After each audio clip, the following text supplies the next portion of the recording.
விவசாயிகள் கோடை உழவு மேற்கொண்டா அதுக்கு அரசாங்கம் மானியம் கொடுக்குறாங்க. அது எப்படிங்கிறது தான் அந்த வீடியோவில் பார்க்க போகிறோம்.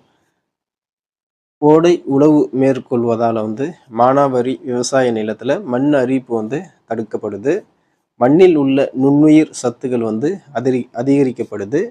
தற்போது மாநில வேளாண் வளர்ச்சி திட்டத்தின் வாயிலாக கோடை உழவு செய்யும் மானாவாரி விவசாயிகளுக்கு ஒரு ஏக்கருக்கு 800 ரூபா அரசாங்கம் மானியமாக கொடுக்குறாங்க. ஒரு விவசாயிக்கு குறைந்தபட்சம் 1 ஏக்கர் முதல் அதிகபட்சம் 5 ஏக்கர் வரை உழவு செய்து மானியம் பெற்றுக்கொள்ளலாம்.